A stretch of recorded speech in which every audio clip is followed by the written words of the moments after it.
జపమాల ప్రేక్షకులకు నమస్కారం. ఓం వరవరదాయ విజయ గణపతే నమః. శ్రీ గురుభ్యో నమః. శ్రీమాత్రే నమః. అంతలోకి వారణాసిలో ఒక వేద పండితుడు కనిపించాడు. ఆ బృందంలో ఒక ఇంట్లో నుంచి వీధిలోకి వచ్చాడు. అతనిని చూసి మాధవీదేవి భర్తతో ఇలా అంది, నాదా 3 వర్ణాల వారికి బ్రాహ్మణుడు తండ్రి లాంటివాడు అన్నారు.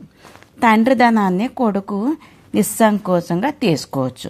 అందుచేత మనం వీరిని ప్రార్థిద్దాము అని అంది.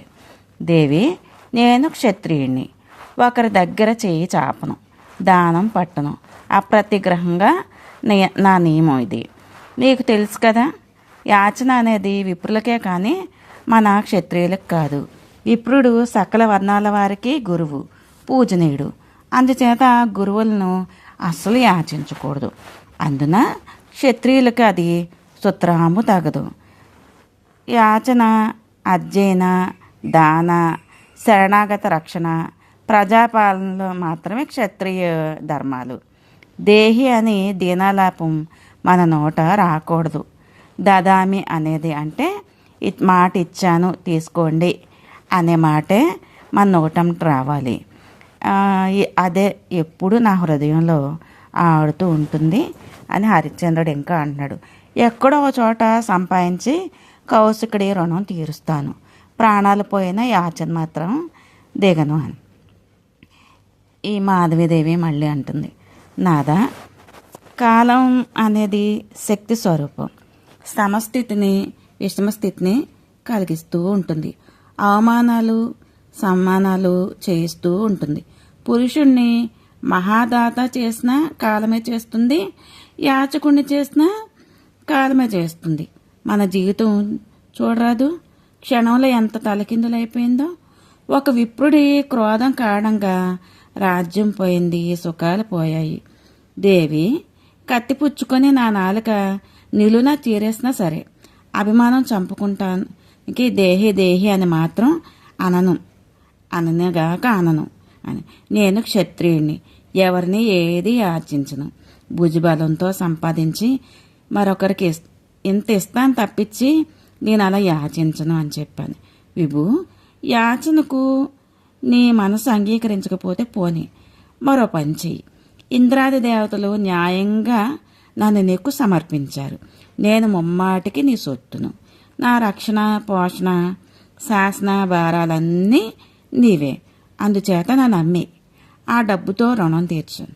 ఈ మాట వింటూనే హరిశ్చంద్రుడు కష్టం కష్టం అని విలపించాడు. ఆయన ఈసారి మాధవీదేవి ధైర్యం కోల్పోకుండా పట్టు వదలలేదు. నాదా, నా మాట విను, కాదనకు. అట్టే వ్యాధి లేదు. సూర్యాస్తమయ గడువు అయిపోతుంది. విప్రశాపాగ్నికి దహించుకుపోయి నీచత్వం పొందకు. నన్ను అమ్ముతున్నది జోదం కోసం కాదు, మద్యం కోసం కాదు, రాజ్యం కోసం కాదు, భోగం కోసము కాదు, గురు రుణం తీర్చడానికి మాత్రమే, సత్యవ్రతం సఫలం చేసుకోవడానికే. కాబట్టి కించపడవలసింది లేకపోగా అది గర్వించదగిన అంశం. దయచేసి నా మాట ఆలకించు, నన్ను ఎవరికన్నా అమ్మే అని అంది మాధవి. ఇలా మాధవీదేవి పోరగా కట్టకడపటికి గతి లేక హరిశ్చంద్రుడు అంగీకరించాడు. సరే దేవి, నిన్ను అమ్మేస్తాను. కటినాటి కథ నుండి నేను, నాకు దిక్కు లేదు. నా నీచాతి నీచుడిని కూడా చెయ్యని పనికి సిద్ధం అవుతున్నాను. నాకు సిగ్గేంటి అంటూ రెక్క పట్టుకొని భార్యని చరచరా తీసుకొని వీధి మొదట్లోకి ఒక అరు మీద నిలబెట్టాడు. జీరపోయిన గొంతుకుతో నలుగురికి వినిపించేలాగా అరిచాడు. ఓ నాగరికులారా, అందరూ వినండి. ఈవిడ నా భార్య, ప్రాణాల కన్నా ప్రీతిపాత్రురాలు. మీలో ఎవరికైనా దాసి అవసరమైతే చెప్పండి, ఈమెను అమ్మేస్తాను. త్వరపడండి, అత్యవసరంగా నాకు ధనం కావాలి. అట్టే వ్యాధి లేదు. ఈ మాటలకి ఆ పండితుడు నిశ్చేష్టులయ్యారు. ఎవడోరా నువ్వు, కట్టుకున్న దాన్ని అమ్ముకుంటున్నావు అని నిష్ఠూరంగా ప్రశ్నించారు. ఎవడినా ఆ మాట అడగాల? నేను ఒకడిని నీచుణ్ణి, అమానవుణ్ణి, కాదంట రాక్షసుణ్ణి, కఠినాత్ముణ్ణి. అందుకే ఈ పాపం చేస్తున్నాను. నీకు కావాలంటే కొనుక్కో. హరిశ్చంద్రుడు ఇలా పలుకుతూనే ఉన్నాడు, ఏడుస్తూనే ఉన్నాడు. ఆ బ్రాహ్మణుల్లోనే ఒక వద్ద బ్రాహ్మణుడు ముందుకు వచ్చాడు. విశ్వామిత్రుడు తక్కిన వారిని తోసుకుంటూ ముందుకు వచ్చాడు. అయితే నేను కొంటాను. మా ఇంటి పనికి దాసి అవసరం. నా ఇల్లాలు సుకుమారి చేసుకోలేకపోతుంది. నా దగ్గర పుష్కలంగా ధనం ఉంది, ఇస్తాను. ఎంతకు అమ్ముతావో చెప్పాను. హరిశ్చంద్రుడు హృదయం ముక్కలైంది. దుఃఖం పొంగి పొరలతో కూలబడి మోకాళ్లతో తల దాచుకున్నాడు. నెత్తి కొట్టుకుంటున్నాడు. కుమిలిపోయాడు. బదులు పలకలేక ధర చెప్పలేకపోయాడు. అబ్బాయి, సంశయించుకో. నీ భార్య వయోరూపశీలాలకు మా ఇంట్లో చేయబోయే చాకరీకి అనురూపంగా బాగా ఆలోచించుకుని కావలసినంత విత్తం అడుగు. బేరమాడకుండా ఇచ్చేస్తాను. తీసుకో. స్త్రీలు పురుషులకి ధనమని ధర్మశాస్త్రాల్లో ఉన్నదే. ఇంతలో శంకించవలసిన ఏమీ లేదు. 32 లక్షణాలు కలిగి సమర్థురాలైన శీలగుణత్వ అయిన స్త్రీకి ధర 1,00,00,000 సువర్ణ టంకాలు. అదే పురుషుడైతే అర్బుదం అంటే 10 కోట్లు. వృద్ధ బ్రాహ్మణుడి రూపంలో ఉన్న కౌశికుడు ఇలా ఏదేదో మాట్లాడుతూ ఉన్నాడు. హరిశ్చంద్రుడు బదులు పలకలేక ధర చెప్పలేక కుమిలిపోతున్నాడు. బ్రాహ్మణుడు సాహసించి అతడి ముందు వల్కలం పరిచాడు. 1,00,00,000 బంగారు నాణాలు రాసిపోశాడు. మాధవీదేవిని కొప్పు పట్టుకుని ఈడ్చుకుని పోయాడు. బ్రాహ్మణోత్తమ, ఒక్కసారి విడిచిపెట్టు. కన్నబిడ్డని కళ్ళారా చూసుకుని వస్తాను. మళ్ళీ ఎన్నాళ్ళకు చూస్తానో చూడగలనో లేదో. నాయనా చూడు, దాసినై వెళ్ళిపోతున్నాను. వద్దు వద్దు, నన్ను తాకకు. నేను దాసిని, అస్పృశ్యను. రోహితుడు అమ్మా అంటూ వెంటబడ్డాడు. పడుతూ లేస్తూ కూడా వస్తూ ఉన్నాడు. వృద్ధుడు కసురుకుంటూ ఆగడం లేదు. అమ్మ చెంగు అందితే చెంగు, చీర అంచు అందితే అంచు పట్టుకున్నాడు. వెళ్ళిపో అని తల్లి వారిస్తున్నా వినడం లేదు. బ్రాహ్మణుడు ఒక్కటి చరిచి వెనక్కి నెట్టేశాడు. అప్పుడు మాధవీదేవి దుఃఖం నిలుపుకుంటూ, విప్రవర్య, కాసింత దయ చూపించు. వీడిని కూడా కొనేసుకో. వీడు లేకుండా నన్ను కొనుక్కున్న మీ ఇంట్లో మనస్ఫూర్తిగా పని చేయలేను. ఈ పాటి అనుగ్రహం అని అభ్యర్థించు. బ్రాహ్మణోత్తమ, అభ్యర్థిస్తున్నాను. వృద్ధ బ్రాహ్మణుడు అంగీకరించాడు. స్త్రీ పురుషులకు ధరను ధర్మశాస్త్రాలు ఏనాడో నిర్ణయించారు. కొందరు 100, కొందరు 1000, కొందరు 1,00,000, కొందరు 1,00,00,000 సువర్ణ టంకాలు నిశ్చయించారు. ఇది స్త్రీల ధర. అదే పురుషుడు ధర అయితే అర్బుదం అన్నారు. కనుక నీ నిమిత్తం కడపటి అంకె 1,00,00,000 సువర్ణ టంకాలు అక్కడ పోశాను. వీడు మగవాడు కనుక అర్బుదం సువర్ణ నిష్కాలు పోస్తున్నాను అంటూ హరిశ్చంద్రుడు ముందు మరో వల్కలం పరిచి బంగారు నాణేలు పోశాడు. తల్లి బిడ్డని కలిసి కట్టి ఇక పదండి అన్నాడు. అర్బుదం అంటే 10 కోట్లు. మాధవీదేవి హరిశ్చంద్రుడికి ప్రదక్షిణ చేసి మోకాళ్ళు నేలకు ఆంచి ఎదురుగా కూర్చుంది. నమస్కరించి కళ్ళు మూసుకుంది. నేను చేసిన దానాలు, ధర్మాలు, హోమాలు, బ్రాహ్మణ సంతర్పణలు ఏమైనా ఉంటే ఆ పుణ్యం వల్ల నాకు మరుసటి జన్మలో హరిశ్చంద్రుడే భర్తగుగా కానీ సాష్టాంగపడింది. పాదాలకు నమస్కరిస్తున్న తన ప్రాణప్రియం చూసి హరిశ్చంద్రుడు ఆహాకారాలు చేశాడు. నన్ను విడిచిపెట్టి వెళ్ళిపోతావా? నీడైనా చెట్టుని విడిచి వెళ్ళదే. ఎలా వెళ్తున్నావు దేవి అని బావురమన్నాడు. కొడుకుని దగ్గరికి తీసుకున్నాడు.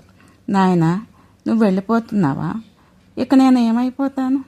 బ్రాహ్మణోత్తమ, రాజ్యాన్ని కౌశడికి దారిపోసినప్పుడు గాని అడవుల్లో అగచాట్లు అన్నప్పుడు ఏదీ బాధ అనిపించలేదు. కానీ ఇప్పుడు ఇదిగో ఇలా పుత్రుని వదులుకుంటే ఈ దుఃఖం భరించలేకపోతున్నాను. లోకంలో భర్తలందరూ భార్యలను సంతోషపెడతారు, బంగారు ఆభరణాలు అలంకరిస్తారు. మరి నేను నిన్ను దుఃఖంలో ముంచేశాను. సువర్ణ టంకాల కోసం అమ్మేశాను. మహారాజ్ఞిగా రాజభోగాలు అనుభవించవలసిన దానివి నిన్ను దాసీనం చేశాను. ఎంతటి శిలాహృదయం నాది! నాకన్నా దురదృష్టవంతుడు ఈ సృష్టిలో ఇంకెవరన్నా ఉంటారా? పురాణ గాథల్లోనైనా కనిపిస్తారా? సూర్యవంశంలో పుట్టిన మహారాజును భర్తగా పొంది కట్టకడపటికి ఇలా దాసి అయ్యావు దేవి. విధి విలాసం ఎంత ఘోరం, ఎంత క్రూరమో చూడు. హరిశ్చంద్రుడు విలపిస్తూనే ఉన్నాడు. వృద్ధ బ్రాహ్మణుడు మరింత వినిపించుకోకుండా కంచి తీసి మాధవి రోహితుల్ని చెల్లుమని కొట్టాడు. కదలండి ఇంకా అని గదిమాడు. ఆ దెబ్బ హరిశ్చంద్రుడు హృదయానికి తగిలింది. తన ఆసక్తతగా కృంగిపోయాడు. ముఖం తిప్పేసుకుని కూలబడి కుమిలి కుమిలి ఏడ్చాడు. ఇంతకుముందు వాయు, సూర్య, చంద్ర కూడా కన్నెత్తి చూడని మహారాజ్ఞిని వేళ దారిన పోయే జనమంతా కన్నార్పకుండా చూస్తున్నారు. దాసిది దాసిది అంటున్నారు. సూర్యవంశానికి కొత్త మొలకగా ఆవిర్భవించిన రోహితుడు దాసీపుత్రుడయ్యాడు. అమ్ముడుపోయాడు. భార్యాపుత్రులారా, ఇంతటి దుర్దశకు మిమ్మల్ని తెచ్చిన నా దుర్నయానికి క్షమించండి. దైవ దుర్విపాకం ఇలా ఉంది. అయ్యో, నాకు కనీసం మరణమైన ప్రాప్తించలేదే అని విలపిస్తూ భార్యాపుత్రులు వెడుతున్న వైపే చూస్తూ అడ్డుపడుతున్న కన్నీటిని తడుచుకుంటూ రెప్పలార్చకుండా మరీ చూస్తున్నాడు. క్రమక్రమంగా వాళ్ళు కనుమరుగయ్యారు. మహారాజు ముఖం చేతులతో కప్పుకొని కూలబడ్డాడు. వెక్కి వెక్కి వేడుస్తున్నాడు. విశ్వామిత్రుడు ప్రత్యక్షమయ్యాడు. ఈసారి శిష్యగణములతో సహా విచ్చేశాడు. దక్షిణ దక్షిణ అన్నాడు. హరిశ్చంద్రుడు తన ముందున్న బంగారు నాణాలు రాసిని స్వీకరించమన్నాడు. దీన్ని ఎలా సంపాదించావో ముందు చెప్పని నిలదీశాడు కౌశికుడు. పవిత్రుడా, విశ్వామిత్రుడా, అదంతా నీకు చెప్పి ఏం ప్రయోజనం? అనవసరంగా నువ్వు దుఃఖించవలసి వస్తుంది. హరిశ్చంద్ర అక్రమంగా ఆర్జించిన అపవిత్రమైన ధనమైతే కనుక నేను దీన్ని ముట్టనుగాక ముట్టను. ప్రశస్తమైతేనే స్వీకరిస్తాను. అందుకోసం అడుగుతున్నాను. ఎలా సంపాదించావో చెప్పు. మార్చి నా భార్యను 1,000,000 నిష్కాలకు అమ్మేశాను. పుత్రుణ్ణి అర్బుద నిష్కాలకు విక్రయించాను. ఇవిగో మొత్తం 11 కోట్ల సువర్ణ టంకాలు స్వీకరించు. హే రాజన్, స్వీకరించు స్వీకరించు అంటున్నావు. బోడి 11 కోట్ల చిల్లర నాణేలు 2.5 బారువులు అవుతాయనుకుంటున్నావా? నువ్వు ఇస్తానన్న దక్షిణ ఎంతో మర్చిపోయావా? నాకు తూకాలు కొలతలు తెలియవనుకుంటున్నావా? ఇవి సరిపోగాక సరిపోవు. మరిన్ని సంపాదించు. మసిబూసి మారేడుకాయ చేద్దాం చూస్తున్నావా?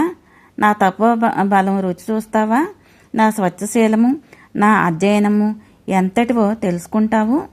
మహాత్మా, తక్కినది కూడా తప్పకుండా సంపాదించిస్తాను. కాకపోతే మరికొంతకాలం గడువు పెంచు. పతిపుత్రులను అమ్మినది ఇప్పుడే కదా. హరిశ్చంద్ర, గడువు పెంచడం కుదరదు. ఈ రోజుకి ఇంకా 4వ భాగం మిగిలి ఉంది. అది ముగిసేలోగా నువ్వు సంపాదించడం, నాకు చెల్లించడం అవ్వాలి. అంతకు మించి క్షణం ఆగను. నువ్వేమి చెప్పకు, నేను వినను. హరిశ్చంద్రుడు అమ్ముడు పోవడం. విశ్వామిత్రుడు ఇంత నిష్ఠూరంగా పలికి ఆ సువర్ణ టంకాలు తీసుకొని వెళ్ళిపోయాడు. హరిశ్చంద్రుడు నిట్టూర్పు. తనను తాను అమ్ముకోవడం తప్ప మరో ఉపాయం కనిపించలేదు. అదే అరుగు మీద నిలబడి తలదించుకొని బిగ్గరగా అరిచాడు. సేవకుడిగా నన్ను కొనుక్కొని సుఖపడవలసిన వారు ఉంటే త్వరపడండి. సూర్యాస్తమయానికి ఇంకా 1 జాము మాత్రమే వ్యవధి ఉంది అని ప్రకటించాడు. వాక్యం ముగిసే సమయానికి యమధర్మరాజు ఒక చండాలుడిగా అక్కడికి వచ్చాడు. దుర్గంధం గుప్పుమంటోంది. వక్షస్థలం వికృతంగా ఉంది. పెద్ద పెద్ద గుబురు మీసాలు, ఎత్తుపళ్ళు, క్రూరత్వం, నల్లని రంగు, పెద్ద బాణపొట్ట, బొజ్జ, సన్నగా నిగనిగలాడుతున్న భీకరుడు చేతిలో పొడవాటి కర్ర, పుర్రెలు, ఎముకలు దండలుగా మెడలు వేల్చుకున్నాడు. నడుస్తుంటే అవి ఒకదానికొకటి కొట్టుకొని అసహ్యంగా ధ్వనిస్తున్నాయి. అతడి కంఠస్వరం అలాగే ఉంది. ఏమయ్యో, నేను చండాలుణ్ణి. నా పేరు ప్రవీరుడు. మనం అందరికీ ఎరికే కాటికాపర్ని. శవాల్ని కాల్చడానికి వచ్చినోళ్ళ దగ్గర సుంకరం వసూలు చెయ్యాలా? ఇంకా నేను చెప్పిందల్లా చెయ్యాలా? చేస్తావా? రా, నాతో రా. నా కాడ బంటుగా ఉండు గాని ఇష్టమేనా అన్నాడు. హరిశ్చంద్రుడు ఇరుకున పడ్డాడు. అవుననలేక కాదనలేక క్షణకాలం ఆలోచించాడు.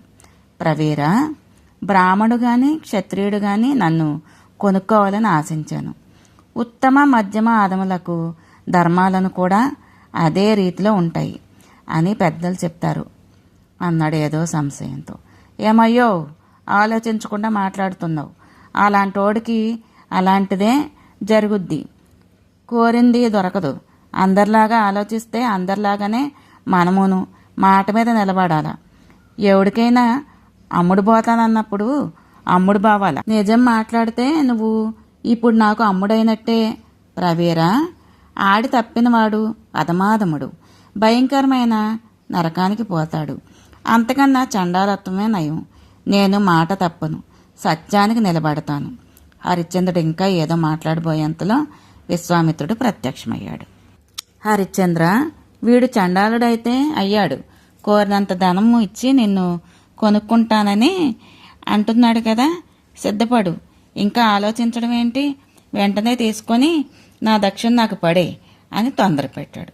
కౌశిక, సూర్యవంశంలో పుట్టినవాణ్ణి, రాజ్యాలు ఏలినవాణ్ణి, ధనం కోసమని ఒక చండాలునికి దాసుణ్ణి అవ్వనా? ఇది నీకు న్యాయమేనా? సరే, నీ ఇష్టం. నా దక్షిణ నాకు ఇయ్యి. చండాలు నుండి తీసుకుంటావో బ్రాహ్మణుడి నుంచి తీసుకుంటావో నాకు తెలీదు. ఒక్కటి మాత్రం నిజం, నిన్ను కొనుక్కోవడానికి వీడు తప్ప మరింకెవ్వరూ ముందుకు రారు. ధనం ఇవ్వకపోతే నేను ఊరుకోను. సూర్యాస్తమయానికి ఇంకా అరగంట మాత్రమే ఉంది, ఆలోచించుకో. బాకీ చెల్లిస్తావో శాపాగ్నిలో బూడిదైపోతావో అన్నాడు. హరిశ్చంద్రుడు కుదేలైపోయాడు, జీవశ్చవమైపోయాడు.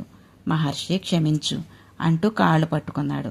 నేను దాసుణ్ణి, ఆర్తుణ్ణి, దీనుణ్ణి, విశేషించి నీ భక్తుణ్ణి. ఈ చండాలుడితో సౌకర్యం నేను భరించలేను. విప్రోత్తమ, కాసింత అనుగ్రహించు, దయ చూపించు. నువ్వే నన్ను సేవకుడిగా స్వీకరించు. బాకీకి జమ వేసుకో. నీ దగ్గరే పడి ఉంటాను. చెప్పిందల్లా చేస్తాను. నీ మనసుకు నచ్చినట్టే చేస్తాను.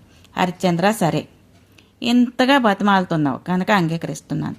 నిన్ను కింకరుడిగా స్వీకరిస్తున్నాను. నేను ఏది చెబితే అది చెయ్యాలి సుమా. ఎప్పుడూ దేనికి కాదనకూడదు. హరిశ్చంద్రుడు అంగీకరించాడు. ఆ కాసింతకే ఏదో పెద్ద గండం తప్పిపోయినట్టుగా సంతోషించాడు. మరో జన్మ ఎత్తినట్టుగా భగవంతుడా అనుకున్నాడు. మహర్షి, నువ్వు గీసిన గీటు దాటను. ఏది ఆజ్ఞాపిస్తే అది చేస్తాను. ఆజ్ఞాపించు. ఇప్పుడు ఏం చేయమంటావో అంటూ లేచి నిలబడ్డాడు. విశ్వామిత్రుడు చండాలుడి వైపు తిరిగి, చండాలా, ఇదిగో వీడు నీ దాసుడు. నేను అమ్ముతున్నాను, కొనుక్కో. ఇప్పుడు నాకు కింకరుడు అవసరం లేదు కాబట్టి డబ్బు కావాలి. ఎంత ఇవ్వగలవో అంత ఇచ్చి కొనుక్కో. నీకు కావాలంటున్నావు కదా అన్నాడు. చండాలుడు ముసిముసి నవ్వులు నవ్వుతూ విశ్వామిత్రుడికి కాసింత దగ్గరగా వచ్చాడు. మహర్షి, ప్రయాగ మండలంలో నాకు 10 యోజనాలు పొలం ఉంది. అది రత్నగర్భ. దాన్ని నీకు ఇచ్చేస్తున్నాను, తీసుకో. నీ అవసరం తీర్చుకో. ఇంకా ఇవిగో 1000 రత్నాలు, సువర్ణ టంకాలు, మణులు, ముత్యాలు ఇవన్నీ ఇచ్చేస్తున్నాను. వెల సరిపోవచ్చు, స్వీకరించు అంటూ సంచి గుమ్మరించాడు. కౌశికుడు స్వీకరించాడు. ఆహా, ఈ మహర్షి ఎంత టక్కరి! కళ్ళు ఎదుటే మారుబేరం చేసేశాడే. సరే కానీ నేను విశ్వామిత్రుడి సొత్తునయ్యాను కనుక ఈయన గారు నన్ను ఏం చేసినా చేసుకోవచ్చు, కాదండనక లేదు అని హరిశ్చంద్రుడు అనుకుంటున్నంతలో ఆకాశం నుంచి పుష్పవృష్టి కురిసింది. అశరీరవాణి వినిపించింది. మహారాజా, రుణ విముక్తుడివి అయ్యావు. విశ్వామిత్రుడి దక్షిణ పూర్తయింది. మాట నిలబెట్టుకున్నావు. సాధు సాధు అంటూ ఇంద్రాది దేవతలు అభినందించారు. హరిశ్చంద్రుడు సంబరపడ్డాడు. మహర్షి, నువ్వే తల్లివి, తండ్రివి, నువ్వే నా బంధువువి. ఏ రుణం తీర్చుకోవడం కోసం ఎంతకాలం పరితపించావో అది ఈ క్షణంలో తీరిపోయింది. మనసు తేలికపడింది. ఇప్పుడు ఏం చేయమంటావో చెప్పు, ఆజ్ఞాపించు. నీ ఆజ్ఞలే నా శ్రేయోదాయకాలు అని నమస్కరించి నిలబడ్డాడు. హరిశ్చంద్రుడు ఈ క్షణం నుంచి ఈ చండాలుడు ఏది చెప్పితే అది చెయ్యి, శుభం భవతు అంటూ ధనం తీసుకుని వెళ్ళిపోయాడు కౌశికుడు. కాటికాపరిగా హరిశ్చంద్రుడు. విశ్వామిత్రుడు అటు వెళ్ళగా ప్రవీరుడు హరిశ్చంద్రుడి చేతులకి బంధం వేసి తాడు కొస చేత్తో పట్టుకొని నడుస్తున్నాడు. మాట తప్పాలని చూస్తావురా అంటూ చేతికర్రతో ఒక్కటిచ్చుకున్నాడు. హరిశ్చంద్రుడికి కోపం రాలేదు, బాధ అనిపించలేదు. మౌనంగా కళ్ళప్పగించి చూస్తూ నిలబడ్డాడు.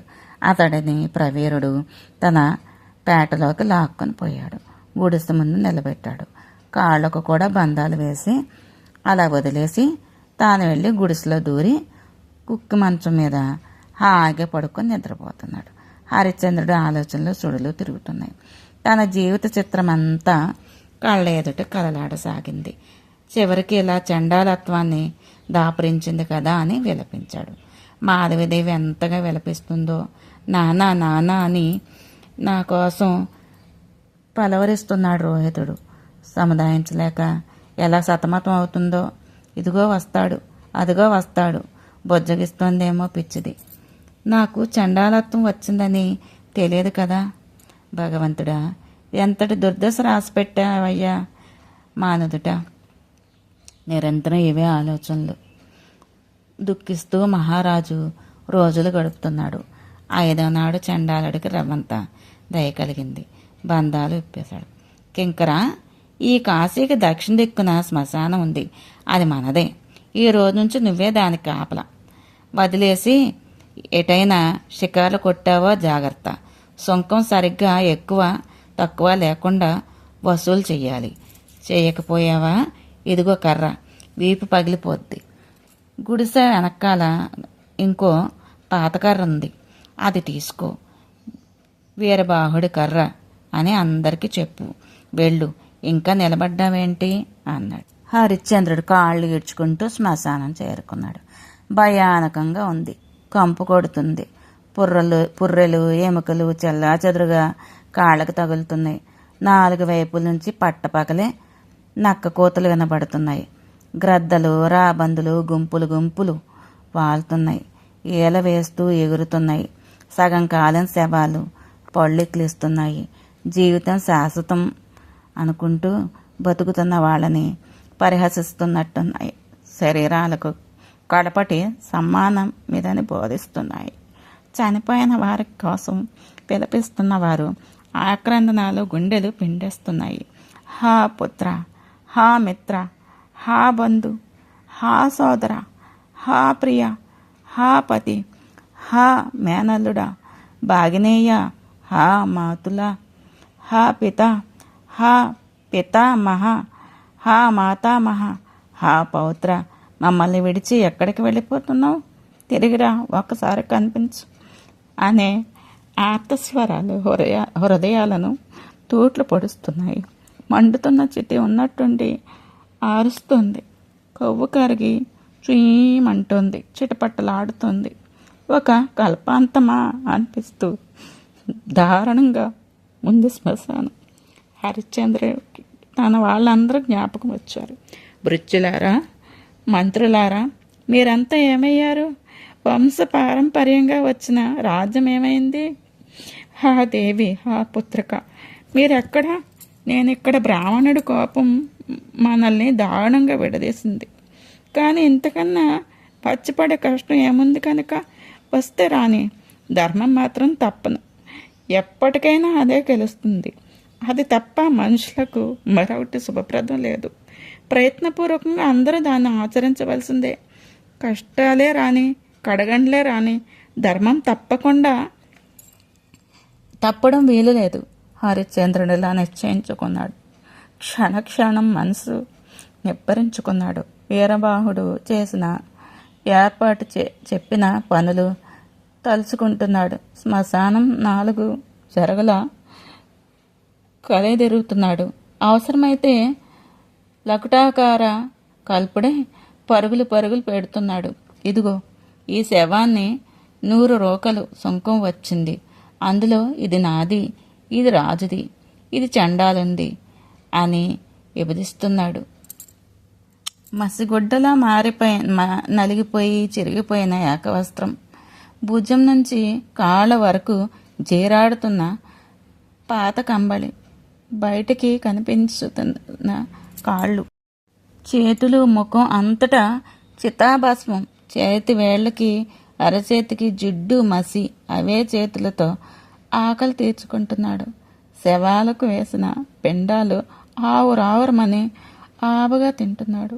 శవాల నుంచి తొలగించిన పుష్పమాలికలను తలకు చుట్టుకుంటున్నాడు. రాత్రి లేదు, పగల లేదు, ఒకటే కాపలా. నిద్రను మర్చిపోయాడు. చాలా రోజులైంది. ఇలా 12 నెలలు 100 సంవత్సరాల్లా గడిపాడు. రోహితుడి మరణం. రోహితుడు ఒకనాడు బ్రాహ్మణ బాలురితో కలిసి వారణాసికి దగ్గరలో ఉన్న అడవిలోకి ఆటకని వెళ్ళాడు. అందరూ ఆడుకుంటున్నంతసేపులో ఆడుకుంటున్నాడు. ఇంక ఇళ్ళకి వెళదామా అనుకున్న సమయంలో వట్టి చేతులతో వెళ్ళడం ఎందుకు, ఇలాగూ వచ్చాం కదా, కాసిన దర్భలు సమిదలు తీసుకుని వెళ్దాము, హోమాలకు పనికొస్తాయి అనుకున్నారు. కోమలమైన దర్భాలను ఏరి ఏరి ఆగ్రాలు తెగిపోకుండా చేతులు చీరుకుపోకుండా కోసి మోపు కట్టారు.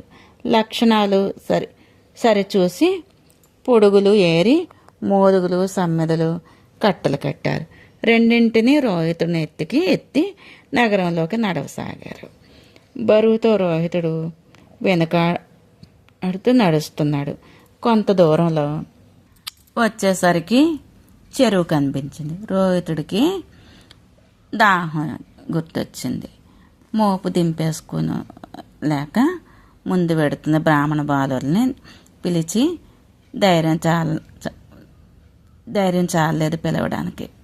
ఎత్తుగా ఉన్న పుట్ట మీదకి మోపు జారు విడిచాడు. గబగబా వెళ్ళి చెరువులోకి దిగాడు. దాహం తీర్చుకొని వచ్చి మోపుని మళ్ళీ తల మీదకి ఎత్తుకున్నాడు. విశ్వామిత్రుడి ఆజ్ఞ మేరకు ఒక కృష్ణ సర్పం పుట్ట నుంచి బయటకు వచ్చి రోహితుడిని కాటేసింది.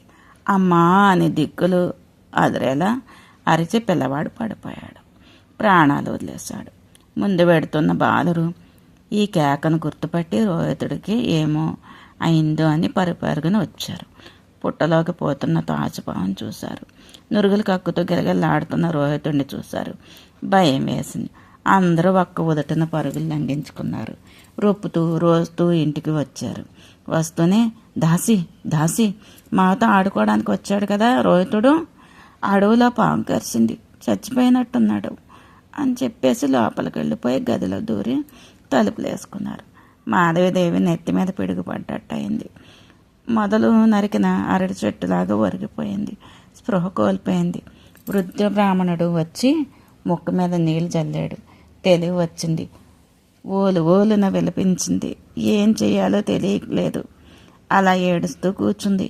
ఏమిటే దాసిదానా, సంధివేళ ఈ శోకాలం, అమంగళం, అశుభం, నింద్యం ఈ మాత్రం తెలీదు?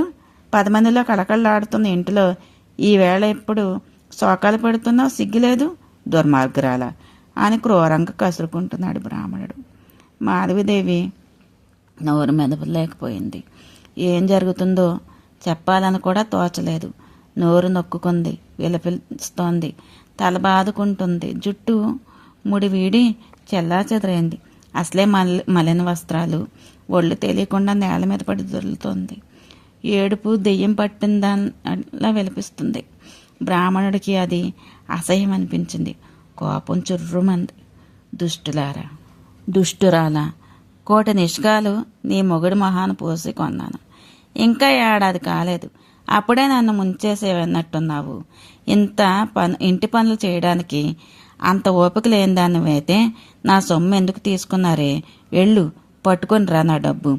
నా 1,000,000 టంకాలు నాకు పడేసి నీ దారి నువ్వు పో. కొడుకును కూడా తీసుకుపోయేట్టయితే ఆ ధనం కూడా తెచ్చి ఇచ్చేసే. డబ్బు కావాలి, చాకరీ మాత్రం పనికిరాదు. ఎలా కుదురుతుంది? అవ్వా బువ్వ కావాలంటే వస్తాయా? ఇలా దులిపేస్తున్నాడు. తట్టుకోలేకపోయింది. స్వామి అంటూ అడ్డుపడింది. నేను పని చేయలేక ఏడవడం లేదయ్యా. నా కొడుకు పాము కరిచిందట, అడవిలో చచ్చిపోయాడట. వాణ్ణి చూస్తానయ్యా. ఒక్కసారి ఈ పూటకి అనుమతి ఇవ్వు. కాటికి తీసుకుపోయి ఓ మూల పూడ్చిపెట్టి వస్తాను. కన్నతల్లినైనందుకు ఏదైనా చెయ్యాలి కదా అని గొల్లెను విలపించి నెత్తినోరు బాదుకుంటూ ఉంది. బ్రాహ్మణోత్తముడు ఇదేమి అని విసుకోలేదు. ఇంకా కఠినంగా మాట్లాడు. ఓసి నీచురాల, దుర్వార్తలు చెప్పుకో. కళ్ళబొల్లి కబుర్లు, ఏడుపులు నా దగ్గర కాదు. పని ఎగ్గొట్టడానికి మీరు ఎంతలేసి అబద్ధాలు ఆడుతున్నారు. ఎన్ని కట్టుకథలు చెప్తున్నారు. మీ అలాగా జనం అందరూ అంతే. నాకు తెలీదు, జీతం తీసుకొని పని ఎగ్గొట్టడం మహాపాతకం, నరకానికి పోతావు, అది మహారౌరవం. అక్కడ సలసలా కాగుతున్న నూనెలో నిన్ను ఒడిగంలా వేయిస్తారు ఎంబట్లు, తెలుసా? ఆ పై జన్మలో కుక్కుటంగా పుడతావు. కూలి డబ్బులు తీసుకుని పని ఎగ్గొడితే ఇది శిక్ష. అయినా నా పిచ్చి కానీ మీ దగ్గర ఈ ధర్మపన్నాలు పనిచేస్తాయా?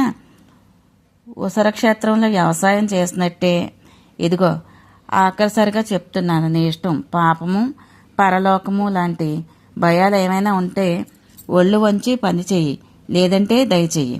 మహాన్ భావ, కాసింత కరుణించు, దయ చూపించు, అనుమతించు. పని ఎగ్గొట్టి వెళ్ళను. ఇప్పుడే వచ్చేస్తాను. నా మాట నమ్ము. కొడుకు చచ్చిపోయాడట. ఆ మిగతా పని పూర్తి చేసి వెంటనే వస్తాను. కాదనకు, అనుమతించు అంటూ కాళ్ళ మీద పడింది. కాళ్ళు అందకుండా విప్రుడు 2 అడుగులు వెనక్కి వేశాడు. కళ్ళు ఎర్రజేశాడు. దాసీదానా, నీ కొడుకు ఏమైతే నాకేమి? ముందు చేతిలో పని పూర్తి చేసి చెయ్యి. పిచ్చి వేషాలు వేశావో జాగ్రత్త. నా కోపం తెలుసుగా, కంచీ దెబ్బ తగులుతాయి అని హెచ్చరించి లోపలికి వెళ్ళిపోయాడు. తలుపు వేసేసుకున్నాడు. మాధవీదేవి కంటికి మంటికి ఏకదాటిగా ఏడ్చింది. అలసిపోయి సొమ్మసిల్లింది. కాసేపటికి తేరుకుని ధైర్యం తెచ్చుకుని గబగబా పనులన్నీ పూర్తి చేసింది. చీకటి పడిపోయింది. బ్రాహ్మణుడికి పక్క సర్దింది. ఆయన వచ్చి విశ్రమించాడు. నిద్ర పట్టే వరకు కాళ్ళు పట్టాలి. పడుతోంది.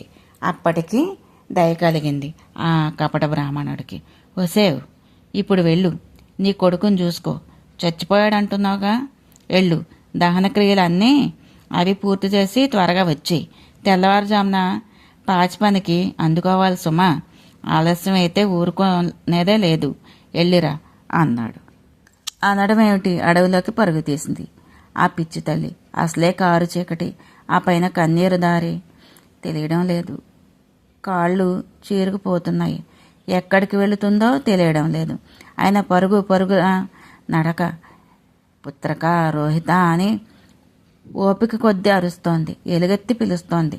బ్రాహ్మణ బాలకుడు చెప్పిన చెరువు పక్కన పుట్ట చేరుకుంది. దిక్కు మొక్కు లేని అనాథశవంగా పడి ఉన్న కొడుకుని చూసింది. నాయనా అంటూ కూలబడింది. బిడ్డను అక్కుని చేర్చుకుంది. దారుణంగా రోధించింది. వాడి వీపుకి అంటిన దుమ్ముంధూళిని, గడ్డి పరకలను ఎందుకో దులుపుతోంది. అప్రయత్నంగా దులుపుతోంది. విలపిస్తోంది. తండ్రి, ఒక్కసారి పలకరించవు, అమ్మా అనవు. ముఖంలోకి ముఖం పెట్టి పిచ్చిదానిలా పలకరిస్తోంది. కుదిపేస్తోంది. ఒక్కసారిగా ఒడిలోకి వదిలేసింది. 2 చేతులతోనూ ముఖం కప్పుకొని బోరుమని ఏడుస్తుంది. వాడి మీద ఒరిగిపోయింది. మహారాజా, ఎక్కడున్నావయ్యా?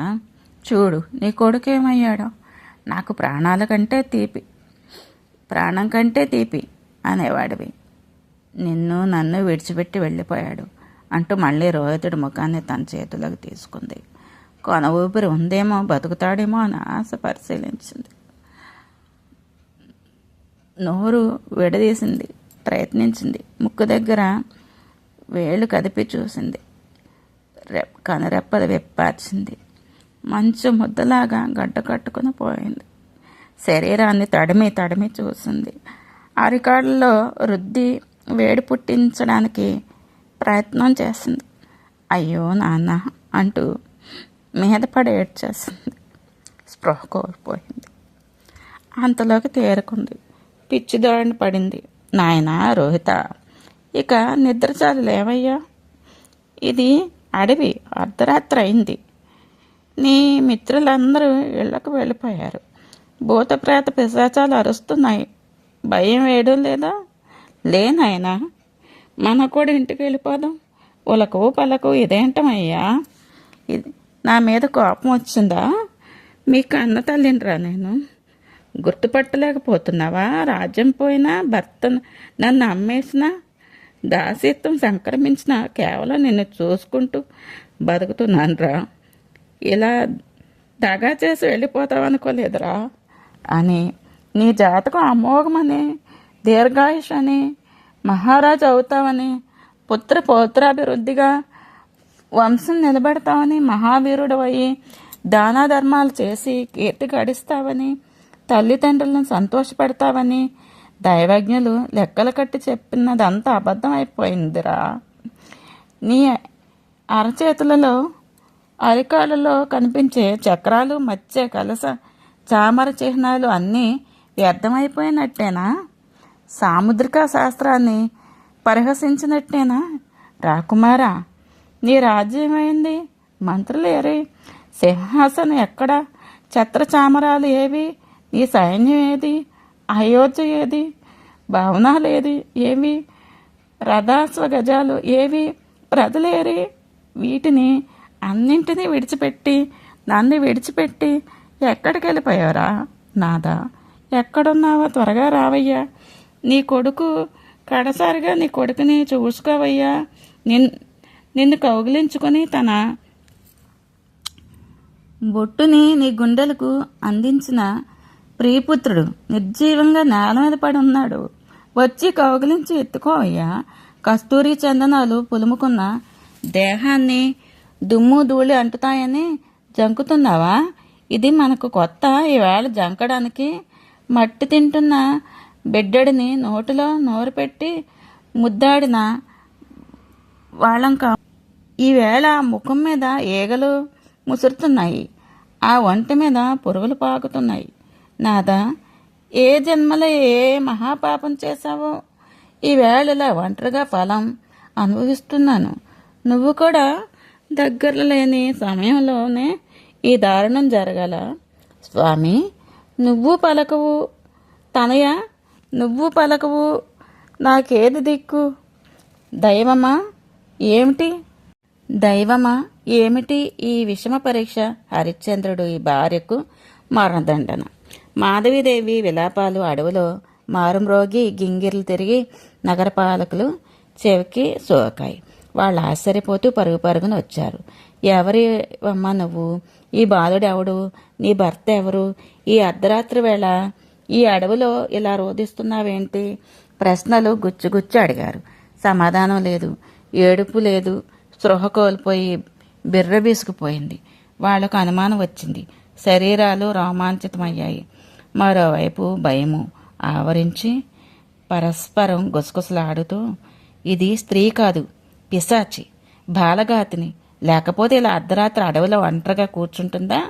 భక్షించడం కోసం ఎవడో బాలుని ఎత్తుకుని వచ్చింది, చంపేసింది, కాసేపట్లో తినేస్తుంది అని అందరూ కూడబలుపుకుని ధైర్యం తెచ్చుకొని ఆవిడ్ని జుట్టు పట్టుకొని ఇద్దరు చేతులు పట్టుకొని ఈడ్చి వెనక్కి చేతులు ఇరిచికట్టి లాక్కెళ్తున్నారు. ఒకడు పీక పట్టుకున్నాడు, లాక్కుపోతున్నారు. ఎవరో కేచర్ నగర ప్రాంతాల్లో తిరుగుతోంది. జనం చెప్పుకుంటుండగా విన్నాం. ఇంతకాలానికి పట్టుకున్నాం అనుకుంటూ ఆమెను తీసుకుని పోయి శ్మశానంలో ఉన్న చండాలుడికి అప్పగించాడు. ఓరి చండాలుడా, నగరానికి అటు చివర అడవిలో దీనిని పట్టుకున్నాం, వెంటనే దీన్ని సంహరించు అన్నారు. చండాలుడు ఆమెను ఎగాదిగా చూశాడు. అబ్బో, ఈవిడ నేను ఎరుగుదును, మీరెవ్వరూ ఇంతకుముందు చూడలేదా? ఈవిడ ఇప్పటికీ ఎంతమంది పసిబిడ్డల్ని కడుపున పెట్టుకుందో లెక్కలేదు. పోనీలేండి, ఇప్పటికైనా పట్టుకుని మంచి పని చేశారు. పుణ్యము కీర్తి మూట కట్టుకున్నారు. ఇక మీరు వెళ్ళండి, ఈవిడ కథ నేను చూసుకుంటాను అని చండాలుడు నగరపాలకులను పంపేశాడు. బ్రాహ్మణ, స్త్రీ, బాల, గోవధలు చేసినవాడు, బంగారం దొంగిలించినవాడు, నిప్పు పెట్టినవాడు, దారిదోపిడీ చేసినవాడు, మద్యపానం చేసినవాడు, గురుపత్నిని అనుభవించినవాడు, మహాజనంతో విరోధించినవాడు వదార్హుడు. ఈ పనులు చేసినది బ్రాహ్మణుడైనా స్త్రీ అయినా వధించడంలో పాపం లేదు. ఈవిడను నేను సంహరించవలసిందే అనుకున్నాడు. ఆవిడ కాళ్ళు చేతులు కట్టేసి పలుపు తాడుతో చావబాదాడు. చేతులు లాగాయి. ఒక సేవకుని పిలిచాడు. రే దాసా, ఇట్రా, ఈ దుష్టురాల్ని సంహరించు. అయ్యో, ఆడదాన్ని సంశయించుకు, వెంటనే సంహరించు అని ఆజ్ఞాపించాడు. స్త్రీని చంపడమా అని హరిశ్చంద్రుడు భయపడిపోయాడు. స్వామి, నేను చంపలేను. మరి ఇంకేదైనా పని ఆజ్ఞాపించు, ఎంతటి దుస్సాధ్యమైనా నిర్వహిస్తాను అన్నాడు ఖండితంగా. కింకరా భయపడకు, ఈవిడను సంహరించడం పాపం కాకపోగా పుణ్యప్రదం. ఇది పసిబిడ్డలను చంపి భక్షించే పిశాచిది. దీన్ని ఇలానే విడిచిపెడితే నగరంలో ఇక పిల్లలు మిగలరు, రేపటికి జనం మిగలరు. స్వామి, స్త్రీలను రక్షించాలే కానీ ఇలా సంహరించకూడదు. అది మహా పాపమని మహర్షులు ఎందరో చెప్పారు. తెలిసి కానీ తెలియక కానీ స్త్రీవధ మహారౌరవ నరకాన్ని పొందుతారు. ఓరి సేవక, నాకు నీతులు చెప్పకు. అట్టే మాట్లాడక కత్తి అందుకో, ఒక్క వేట్లో సంహరించు. ఒక మనిషిని చంపడం వల్ల 10 మంది బతికేటైతే అది పాపమేం కాదు, పుణ్యం కూడాను. నోరు మూసుకొని నేను చెప్పినట్టు చెయ్యి. ఈ బాలఘాతకిని సంహరించను. చండాలాధిపతి స్త్రీని వధించను అనేది నా నియమం. ఇది నాకు ఆజన్మ వ్రతం. ఈవేళ దాన్ని భంగపరచుకోవడం నా వల్ల కాదు. దుష్టుడా, నీకు నేను అధిపతిని. స్వామి కార్యం కన్నా నీకు స్వీయ వ్రతం గొప్పదా? నా దగ్గర జీతం తీసుకుంటూ నేను చెప్పిన పని చేయనంటావా? స్త్రీవధ వల్ల నరకం వస్తుందో చస్తుందో కానీ స్వామిని ధిక్కరించినందువల్ల నువ్వు నరకానికి పోతావు. తథ్యం అన్నాడు. చండాలనాథ, దయచేసి అలా చెప్పించుకో. నేను నిన్ను ధిక్కరించడం లేదు. ఇది తప్ప ఇంకా ఏదైనా సరే ఆజ్ఞాపించి చేస్తాను. నీకు శత్రువులు ఎవరైనా ఉంటే చెప్పు. వాళ్ళు దేవతలైనా సరే, దేవేంద్రుడైనా సరే, ఈ క్షణంలో వెళ్ళి సంహరించి వస్తాను. ఏంరా, చండాలనికి కింకరుడవై ఉండి రాజుగారిలాగా కబుర్లు చెప్తున్నావేంటి? దేవతల మాటలకు ఎత్తెత్తున్నావు, సిగ్గులేని వాడవా? అంత పాపభయమే ఉంటే చండాలుడికి దాసుడివి. ఎందుకయ్యా పెద్ద పెద్ద కబుర్లు చెప్పకు. ఇదిగో ఖడ్గం, అందుకో. దీని శిరస్సుని పద్మలా తుంచి అని కటారి అందించాడు వీరబాహు. హరిశ్చంద్రుడు భార్యాపుత్రులను గుర్తించడం. హరిశ్చంద్రుడు ఇంకా తప్పించుకోలేకపోయాడు. కత్తి అందుకున్నాడు. సిగ్గుతో తలదించుకున్నాడు. వనిత, నేనొక పాపాత్ముణ్ణి. ఇటు వచ్చి నా ముందు కూర్చో. నీ శిరస్సు ఖండిస్తాను. ఈ చెయ్యి నిన్ను చంపగలుగుతుందేమో చూస్తాను. ఖడ్గం చేత పట్టుకుని 2 అడుగులు ముందుకు వేశాడు హరిశ్చంద్రుడు. ఆవిడ తన ధర్మపత్ని అని అతడికి తెలియదు. ఆయన తన భర్త అని ఆవిడకి తెలియదు. అప్పటికి ఏం జరుగుతుందో గ్రహించిన మాధవీదేవి హీనస్వరంతో పలికింది. చండాల, చనిపోవడానికి నేను సిద్ధంగా ఉన్నాను. సంహరించు. అయితే నాదొక చిన్న విన్నపం. నా కన్న కొడుకు సాయంకాలం అనగా చనిపోయాడు. ఇక్కడికి దగ్గరలోనే శవమై పడి ఉన్నాడు. పాము కరిచి ప్రాణాలు వదిలేశాడు. వాడిని తీసుకొని వచ్చి కాటికాపరి కనుక నీకు అప్పగిస్తాను. త్వరలోనే వచ్చేస్తాను. ఆలస్యమేమీ చేయను. నువ్వు కత్తి పట్టుకొని ఇలాగే నిలబడు. రాగానే శిరస్సు ఖండిద్దు గాని దయచేసి చిన్న అవకాశం నాకు ఇవ్వు, అనుమతించని అభ్యర్థించింది. హరిశ్చంద్రుడు సరే అని అన్నాడు. హా పుత్ర, హా వత్స, హా శిశు అని పరుగు తీసింది. బాలుడు శరీరాన్ని భుజాన వేసుకొని తీసుకొచ్చింది, దించింది. మహారాజా, ఎక్కడున్నావో? నీ ప్రియపుత్రుని చనిపోయాడు, ఇప్పుడు నేను చనిపోతున్నాను అంటూ బోరుమంది. హరిశ్చంద్రుడు విన్నాడే కానీ బొంగురుపోయిన కంఠస్వరం పోల్చుకోలేకపోయాడు. నలిగి చిరిగిపోయిన చీర, చిక్కిశల్యమైన శరీరం, ముఖమంతా ఆవరించిన జుట్టు, అసలే చీకటి, రూపము గుర్తుపట్టలేకపోయాడు. బాలుడి శవం మీద కప్పిన వస్త్రాన్ని తొలగించి చూశాడు. రాజచిహ్నాలు ముఖంలో స్పష్టంగా కనిపించాయి. చంద్రబింబం లాంటి ముఖం, కొనతేరైన ముక్కు, అద్దాల్లాంటి చెక్కిళ్ళు, నల్లని ముంగుర్లు, పొడవైన కేశపాసం, పద్మాల్లాంటి కన్నులు, దొండపండు లాంటి పెదాలు, ఎత్తైన భుజాలు, పొడవైన చేతులు, విశాలమైన వక్షస్థలం, పెద్ద పెద్ద అరచేతులు, పొడవైన వేళ్లు, బలిష్టమైన కంఠసీమ, మృదువైన పాదాలు, లోతైన బొడ్డు. అయ్యో, ఎంతటి అందగాడు ఈ పసివాడు! అన్ని రాజలక్షణాలే. ఏ గొప్ప వంశంలో జన్మించాడో! దుర్విధి కాలపాసంతో లాక్కొని వెళ్ళిపోయింది అని విచారించాడు. మనసులో రోహితుడు మెదిలాడు. అచ్చు నా కుమారుల్లాగే ఇలాగే ఉంటాడు కదా! ఇదే వయసు, ఇదే రూపం. దాసీగా నా భార్య ఏ అవస్థలు పడుతుందో రోహితుడిని ఎలా పోషిస్తుందో అనుకున్నాడు. స్థానమే నిలబడ్డాడు. చండాలా, వీడు నా బిడ్డడు. కృష్ణసర్ప రూపంలో వచ్చి యముడు తందుకుపోయాడు. వీడి తండ్రి ఎక్కడ ఉన్నాడో తెలియదు.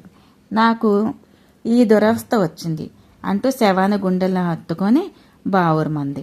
దుర్విధి, రాజ్యం పోగొట్టావు, భార్య భర్తల్ని విడగొట్టావు, నన్ను దాస్యం చేశావు, భార్యాపుత్రుల్ని అమ్ముకోవలసిన దుర్గతి కల్పించావు, రోహితుడిని పొట్టన పెట్టుకున్నావు. రాజర్షి హరిశ్చంద్రుడికి ఇంతకన్నా నువ్వు చేయగలిగిన హాని ఏముంది కనుక.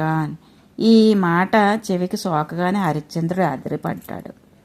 తన భార్యాపుత్రుడు అయ్యో పుత్రక అంటూ కూలబడిపోయాడు. ఈ అరుపుతో మాధవీదేవి గుర్తుపట్టింది. హరిశ్చంద్రుడాన్ని అయ్యో అంటూ మూర్చిపోయింది. కొంతసేపటికి హరిశ్చంద్రుడు తేరుకున్నాడు. బోరు బోరుమని విలపించాడు. తనయ, ఇక నన్ను నాన్న అని ఎవరు పిలుస్తారు? దుమ్ములో ఆడుకోని పరుగు పరుగున వచ్చి నా ఒడిని ఎవరు మలినం చేస్తారా? నిన్నొక వస్తువుగా అమ్ముకున్న దుర్మార్గుణ్ణి. నాకు ఈ శాస్త్ర జరగవలసిందే అంటూ బాలుణ్ణి హృదయానికి హత్తుకున్నాడు. నిశ్చేష్టుడైపోయి స్పృహ కోల్పోయాడు. మహారాజ్ఞి స్పృహలోకి వచ్చింది. హరిశ్చంద్రుడు కనిపించాడని ఆనందించాలో, కన్న కొడుకు శాశ్వతంగా కనుమరుగయ్యాడని విలపించాలో దారుణంగా నలిగిపోయింది. కనిపించిన దేవుడి మీద పట్టరాని కోపం వచ్చింది. దుష్టదైవమా, కరుణారహితుడా, నిర్మర్యాదుడా, జుగుప్సితుడా, ఇంద్రతుల్యుడైన హరిశ్చంద్రుడిని స్వపచ్చుణ్ణి చేశావు. రాజ్యం పోగొట్టి మిత్రుల్ని దూరం చేశావు. భార్యాపుత్రుల్ని అమ్ముకునే దుర్దశ కల్పించావు. చివరికి ఇలా చండాలుల్ని చేశావు. మహారాజులతో సేవలు అందుకున్న చక్రవర్తికి చండాల దాసత్వమా? సామంతరాజులు తమ ఉత్తరీయాలతో నేల తుడిచి బహుపరాకు చెబుతూ ఉంటే టీవీగా నడిచి వెళ్ళిన మహానుభావుడు శ్మశానంలో కపాలాలు, కొండపెంకులు తన్నుకుంటూ తిరగవలసి వచ్చింది. దైవాన్ని కఠోరంగా నిలదీసింది. భర్త కంఠాన్ని గాఢంగా కౌగిలించుకుంది. మహారాజా, ఇది కళా నిజమా? నమ్మలేకుండా ఉన్నాను. ఏమనుకుంటున్నావు? నా మనసు బండబారింది. నిశ్చయంగా తెలుసుకోలేకపోతోంది. ఏమైనా ధర్మ మార్గాన పయనించేవాడికి మానవుడే కాదు, దైవం కూడా సంహరించదు. ఇది జీవితం. గోబ్రాహ్మణ దేవత పూజలు, సత్యవాక్య పరిపాలన ఇవన్నీ వ్యర్థం. ధర్మం అనేదే లేదనను. ఇక అసత్యము, రుజువర్తనము, దయ ఇత్యాదులు గురించి మాట్లాడాలా? వాటిని పెట్టుకున్నందుకు కదా నువ్వు రాజ్యం కోల్పోయావు. హరిశ్చంద్రుడు వేడిగా నిట్టూర్చాడు. తాను చండాలత్వం ఎలా పొందింది వివరించాడు. రోహితుడు ఎలా మరణించాడు అడిగి తెలుసుకున్నాడు. ఇద్దరు కొడుకుని ఆలింగనం చేసుకున్నారు. పిచ్చి పట్టిన వాళ్ళలా ముద్దుల్లో ముంచేశారు. కాసేపటికి తేరుకున్నారు. కర్తవ్యం గుర్తు చేసింది మహారాజ్ఞి. మహారాజా, చండాలుడి ఆజ్ఞను నిర్వర్తించు. ఇదిగో నీ ఎట్టేదట కూర్చున్నాను. నా శిరస్సు ఖండించు. స్వామి ద్రోహము, అసత్యము నీకు అంటకుండుగాక, లే ఖండించు అంది. శ్రీమాత్రే నమః. మిగతాది తర్వాయి భాగంలో విందాము.